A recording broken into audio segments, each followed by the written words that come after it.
Okay, we're back on. Okay, I mean, it was literally like watching an accident just as it was about to happen. I mean, we knew it. We were looking at the satellite picture. We were looking at the radar. And we saw this monster of a storm. It's okay. And we saw this monster of a storm, coming right into the Central Gulf, where the waters were getting warmer. The pressures were lowering rapidly. We just could not believe it. I mean, it was nothing that any of us had ever really seen before.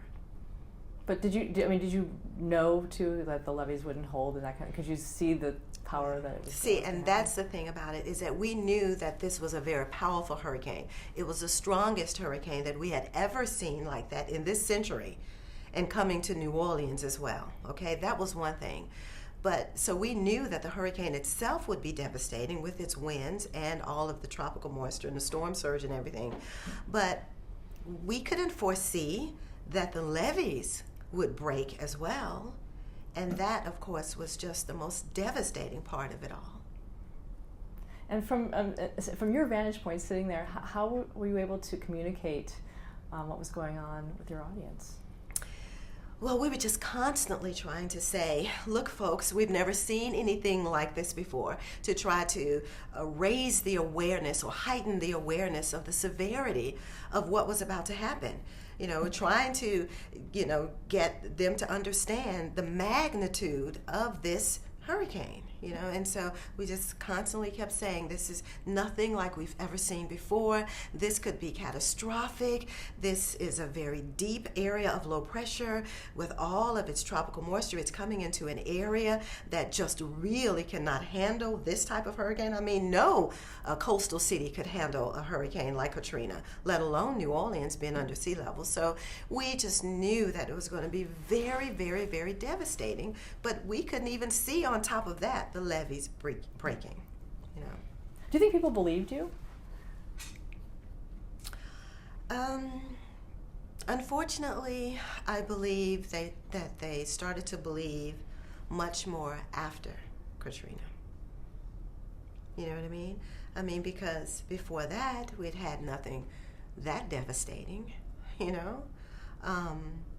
So once Katrina was as devastating as it was, of course, with the levees breaching and all of that, but I think that after that, the meteorologists were really, taken more seriously. And unfortunately, it took something like that, to happen. Now, once the hurricane had passed, were you still, in terms of all hands on deck, was that still the case? Yeah, that was still the case, because it was still, a matter of now the levees have broken. And now we're talking about all of this water all over the place. And now, of course, it becomes a #1 news story at this point. But we were still trying to bring it back to, well, hey, we saw this coming in terms of the magnitude of the hurricane itself, So we then just tried to make sure that everybody from that point on would trust us in terms of knowing that, hey, we knew that this was going to be a devastating hurricane. Didn't know about the levees breaking, but we knew that this was a hurricane for the century. And then recently we had Hurricane Sandy. Sandy, yeah. I think there were a whole lot of other things in play with Sandy, you know what I mean, as to why it happened the way it did, that, are more based on other beliefs that I have outside of, just my forecasting skills with Hurricane Sandy. In what way? Well, I think that, I don't know, I just think that the timing of it all and everything else, not that I don't necessarily want to elaborate on, I just truly believe that it was all in God's plan, a whole higher being as it relates to Hurricane Sandy. Can you say anything else about that? Not quite, I'm sort of not quite getting... Yeah, you're not getting... I don't know. I just think I think that I don't know. I think that was a spiritual thing. I think it was, you know, I don't know. I think it was everything. You know, it was a big election year. I think the timing of it all. I think it was more than just. Oh, in the sense of a message. Sort of, kind of, in terms of just changing the overall opinions of things and people and everything. In terms of the forecasting itself, did you have that same feeling about the sort of severity when you first started seeing? Well, no, not really. You know, because of the position of Sandy and the position of Katrina, of course, we knew without a doubt that Katrina could be devastating. Okay, but Sandy was much farther north in latitude. You know, that it was kind of a hybrid storm. It wasn't a true tropical system at the point of landfall, you know. And then, you know, there was a big controversy as to whether the National Hurricane Center should continue to send out advisories since it's no longer a true tropical system. You know, it had turned into kind of a non-tropical system. So all of those things were in play, you know. Are there any other weather events that really stand out in your mind? Well, outside of Katrina, you know, of course, the big blizzard of '93. You know, I'd never seen that much snow before in the South. You know, being a Southern girl, so that was kind of like the crescendo or the threshold in my weather memories before Katrina. You know. And then, of course, Sandy, like I said, was, you know, a whole lot of other things in play, in my opinion, with that. And of course, you know, the tornado outbreak of 2011, you know, in Alabama. That was literally my first time being on air during a time when we could actually look at the radar, the dual pole radar, and see the debris signature on the radar. And we actually had a live on-camera meteorologist out in the field, Jeff Morrow, who was literally reporting and showing these big roofs, you know, swirling in the air, and cars being tousled in the air. And to look at it on the dual pole radar as a debris signature, and to actually have a live person out there with a live camera shooting into the sky, which shows the debris, was just absolutely mind-blowing as well to me. You know, that was almost as mind-blowing as Hurricane Katrina, to see that. You know, to see the true radar and to see the reality of what the radar was picking up. You know, that was just beyond fascinating. And beyond, you know, that was just out of control to me. That was, I just could not believe that, you know. Had you ever considered or been asked to go out into the field?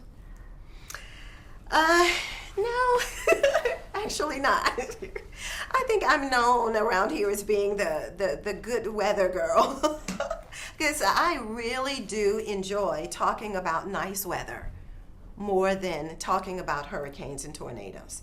You know, I just consider it like a cardiologist, you know. I mean, when a cardiologist has to do surgery for a heart attack, you know, then of course they go in and they do the surgery, you know. But a cardiologist doesn't wish a heart attack on anyone, you know. And they, you know, would much rather tell the family good news, you know, about their loved one's health and, you know, how they've been able to prevent a heart attack, you know. And so I really do, I get more joy out of talking about high pressure and nice weather to tell people, okay, it's going to be a beautiful day for your outdoor wedding tomorrow, you know. And I don't know, that's just in my nature, I think, my personality. I really do like talking about that more so than hurricanes and tornadoes and winter storms and severe storms and thunderstorms. So you wouldn't want to be in the mix. You never look at the monitor and said, "Oh, I wish I were there." Never. Never. But I do enjoy and relish in the fact that the information that I provide to viewers to keep them safe and out of harm's way. I love being able to provide that service, It's really important too. Yeah. This isn't a weather event, but it's a major news event. It was on 9/11 in 2001. Yeah. Were you working that day? Yes, I was working that day. Actually, I was working the afternoon shift at that point, and I was coming into work, and I was getting ready to drop my newborn off to the daycare. And when I got there, they were like, "Well, we're getting ready to close down," and I'm like, "What's going on? What happened?" I didn't even, I'm like, they're like, "Well, we're closing down because of, what just happened in New York City." And I'm like, "Oh, really?" So, and I had to turn around, and then come to the Weather Channel with my baby, and I'm like, "Well, what's going on?" And they're like, "Well, look, this is, what's happening today, and this is how we're going to cover it. We're just going to stick with the weather, because at that time, nobody knew, what this was. We knew that it was horrific. We knew that something devastating had happened, but it was a beautiful blue sky that day in New York City, when that attack happened, So it wasn't mentioned at all, or? And so we were told not to talk about it. Wow. We were told not to talk about it because that was not weather related,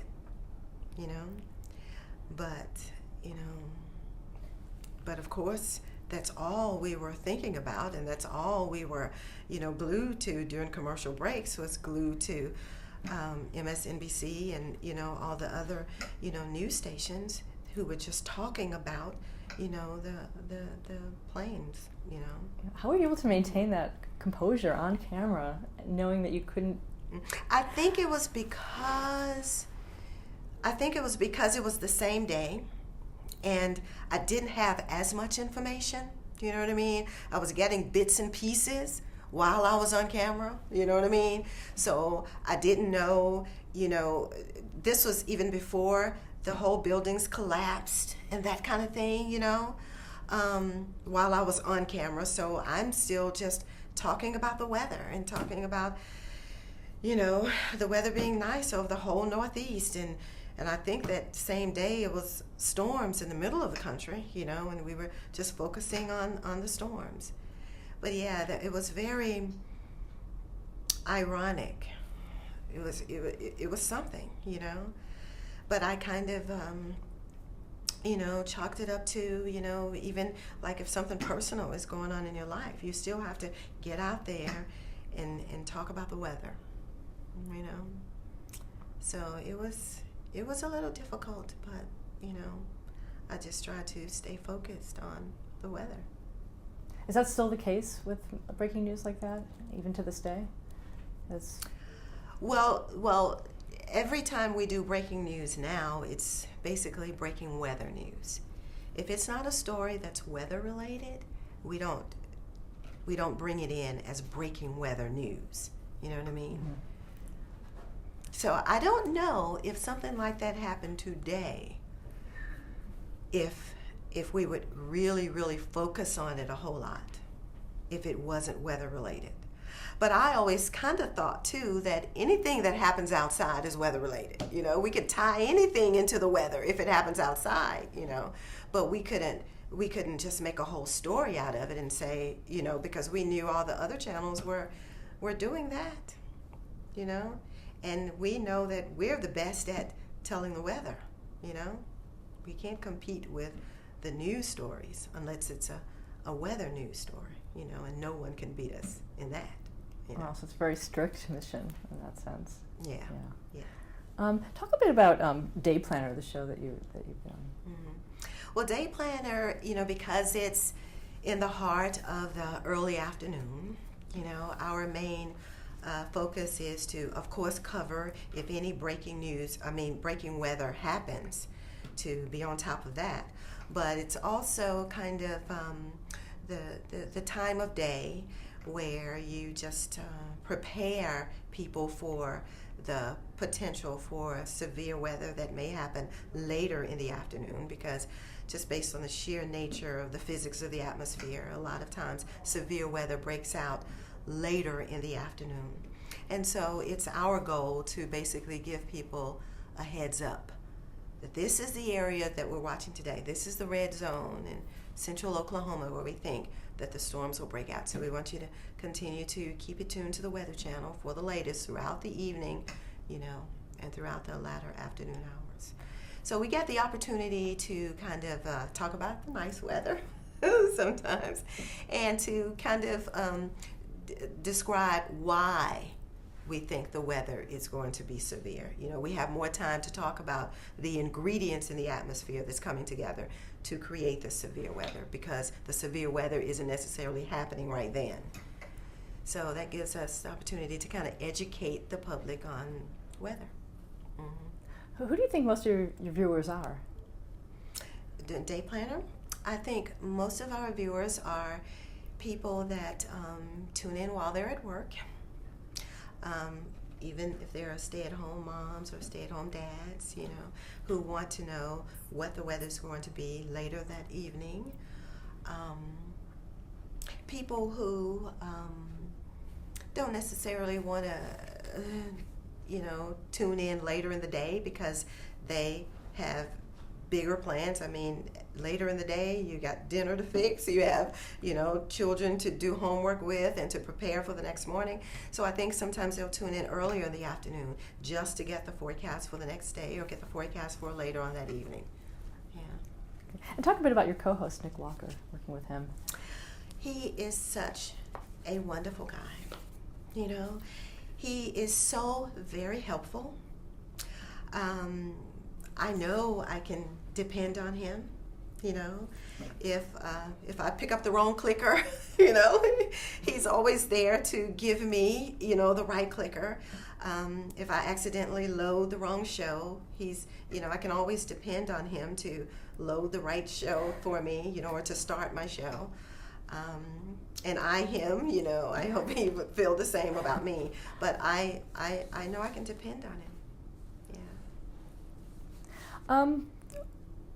Since in 2008, NBC acquired the Weather Channel, how have things changed for you since then? Well, I always tell people, I think before NBC bought the Weather Channel, I kind of felt, since it's my first job out of college, and I just happened to be, on camera now and in the TV business, if you will. But all along before NBC bought over, I think that I felt as though I was working in the weather business. But now that NBC has bought over, I truly know that I'm in the TV weather business, if you will, And there's kind of a different mentality to it all now, as far as I'm concerned. My mentality has changed. Now I realize that, when I'm recognized now, I'm recognized because I'm on TV, if you will, and more people see me now, and maybe it's because of NBC and their ability to, they've been doing TV for much longer than the Weather Channel had been doing TV, so they know how to get to the public and they know how to run a TV business. So I am recognized a whole lot more now because the Weather Channel is recognized a whole lot more now, if you will. So I know now that I'm in the TV business, whereas before I was more or less in the weather business, I think. And even though my job itself or the daily responsibilities are the same, the mentality is different. Yeah, how does it manifest itself in terms of you? Because I know that I have that. How does that mentality manifest itself now? Because I know now that I have some responsibility of being the star, if you will, and not just the weather being the star. I realize now that sometimes people do tune into the Weather Channel to see Vivian Brown, versus to get the forecast for the day, And I don't know, I had to own that. I had to embrace that, or I had to recognize that, should I say, And it's been kind of a hard thing to recognize, but I know it is what it is, and so I've slowly embraced it. I mean, I've had no choice, but it is what it is, and and I'm grateful for this opportunity, to be able to be Vivian Brown on TV, Vivian Brown telling the weather, if you will. Do you see them sort of charting a path for you, like you said, about more personal appearances, that kind of thing? Do you think that's going to come hand in hand with? I think so, because I've expressed that to them, and they are very, what's the word? They are embracing that change for me, and I do appreciate that. That's very cool. What do you think is the legacy of the Weather Channel? I think the legacy of the Weather Channel is to be the premier weather authority. That when you hear a tornado siren, you immediately go to the Weather Channel or weather.com, I think the legacy is that we will be the last word in weather, And I'm just grateful to have been a part of that legacy and making that come to fruition. What do you think is the secret to your longevity? I think the secret to my longevity has been not having expectations, if you will, and just accepting things as they come, in terms of realizing that this is what God had planned for me. I never set out to be on camera. I never even knew I would be on camera, let alone be on national TV for 27 years. Never in a million years would I have believed that 27 years ago. I think that has been the reason behind my longevity. I never expected more than what I was given, and I was always appreciative of the opportunities that I was given. Do you think you've changed the image of meteorologists since you started? I would hope so. Back in the day, there were not many females, let alone black females, that were interested in the sciences, let alone weather. I remember when I was in college, my curriculum required nothing in speech, mass communications, or broadcasting. It was strictly mathematics, physics, and meteorology, They kind of discouraged us and dissuaded us from even wanting to do television meteorology. That was not cool to do that. If you were a meteorologist, you were a scientist. You were not, a broadcaster. You were not in entertainment, So I think that just the mere fact now that the Weather Channel has been able to so successfully bridge the two has totally changed the face of meteorology, of weather, and the sciences all around. Do people tell you that you've been their role model? Yes, I've had people to come up to me and say, wow, just to see you on TV every day has been very inspiring to me. But, I can say that to so many people. I can say that to Erica Kane. I can say that to Oprah Winfrey. I can say that so I understand, what they were saying, and it's just such an honor to me when someone ever says that to me, because I've always looked at it as just doing my job and just and just fulfilling my destiny. Yeah. Yeah. Have you ever experienced racism in the business? Well, growing up in Mississippi, of course,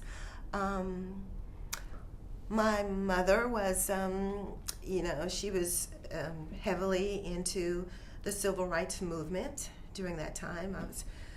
That was, back in the 60s and the 70s. And yeah, I remember, quite a bit of racism as a child, with my mother, being an educated woman. She went on to get her doctorate degree, at an early age. And, but having her as a mother, was a serious role model for me. And to see her live through this and to see her accomplish the things that she accomplished. I mean, I just got my BS degree in meteorology, she got her PhD, so having a woman like my mother as a role model was inspiring to me. Do you felt that you had similar barriers, or had times changed enough for you?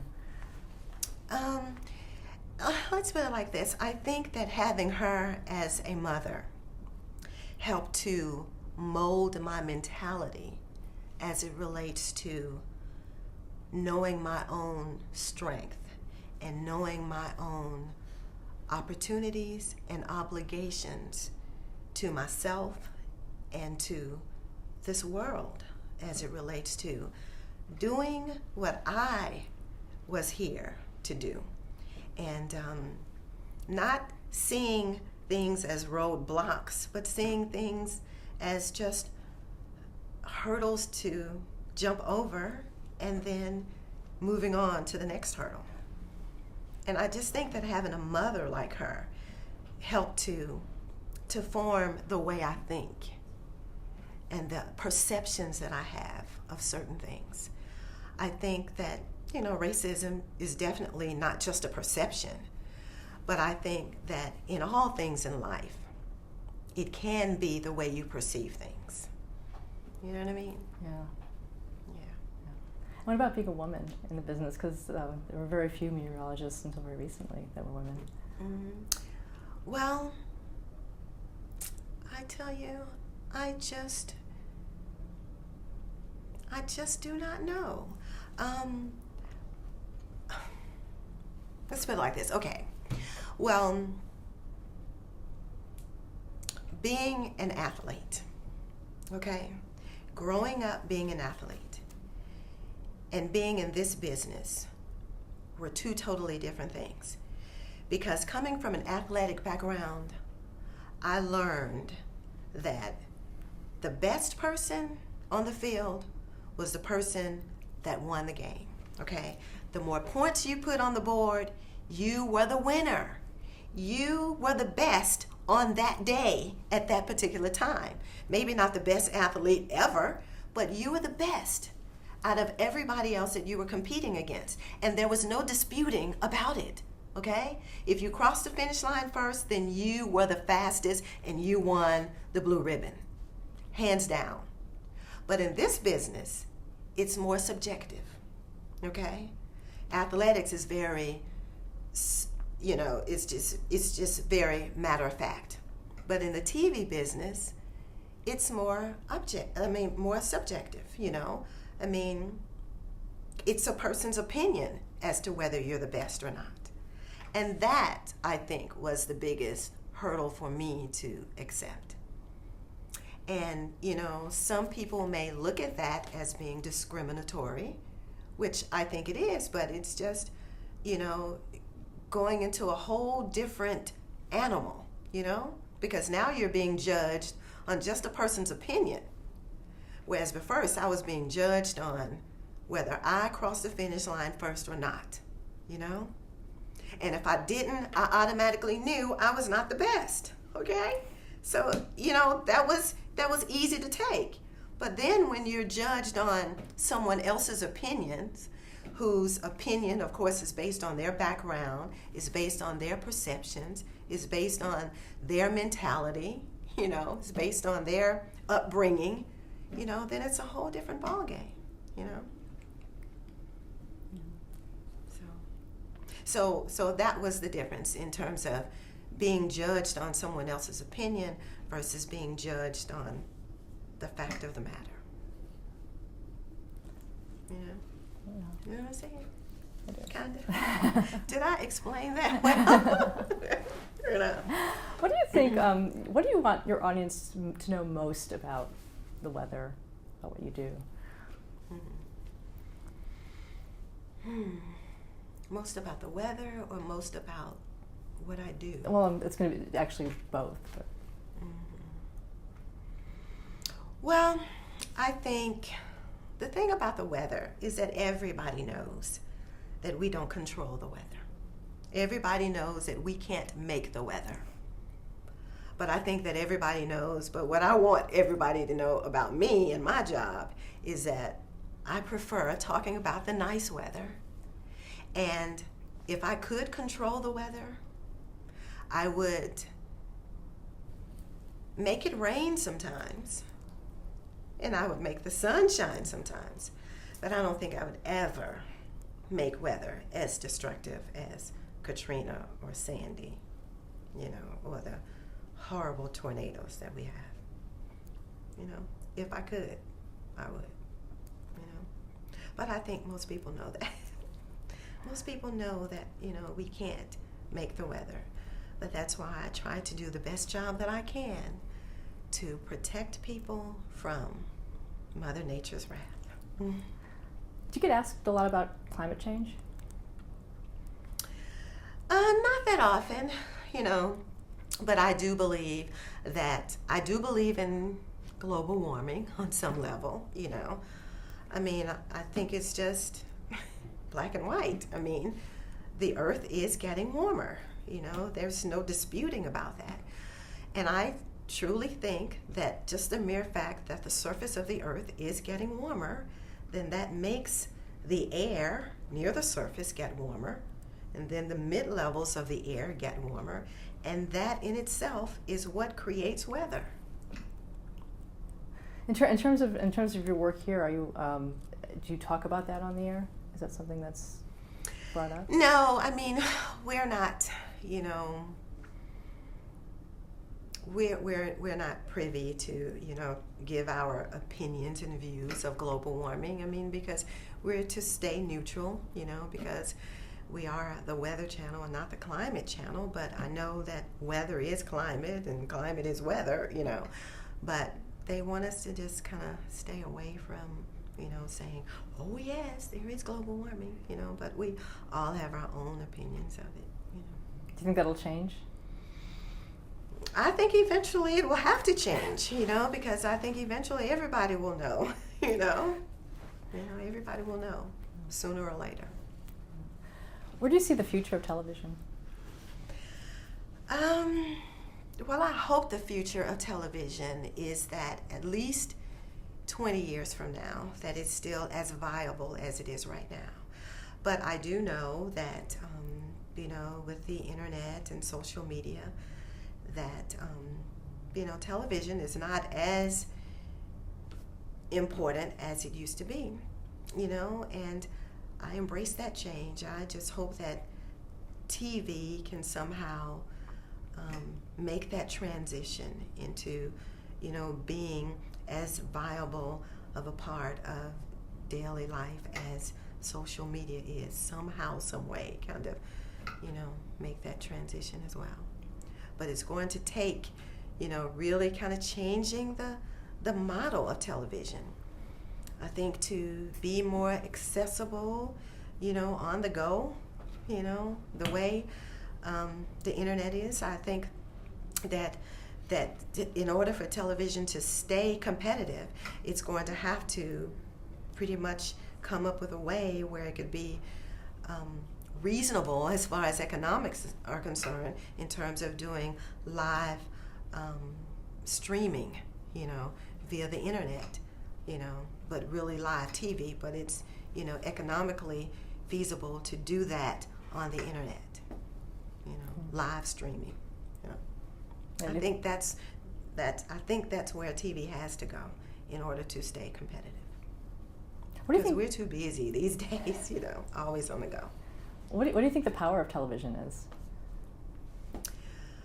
Oh, I think TV is just as powerful as it always has been. You know, I mean, I think it's a trendsetter. You know, because what you see on TV is what you think is real. I mean, it's no different than the way it was 50 years ago. I think television does change the minds and the perspectives of people. So I think that people who are on TV have a huge responsibility in doing their part in getting the word across in a very positive way in order to steer this country into more of a positive direction. What advice would you give to someone starting out as an on-camera meteorologist today? The advice that I would give to a person starting off in meteorology is the advice that I would give to anyone starting their career in anything, and that is to be true to yourself, know your worth without feeling entitled or deserving of anything, but then knowing your worth as well, and just living with the principles of doing unto others as you would have them do unto you, regardless of what you choose as a career, to just stay true to yourself as a human being. That's a beautiful answer. Thank you so much, Vivian. It was a pleasure. Thank you. The pleasure was all mine.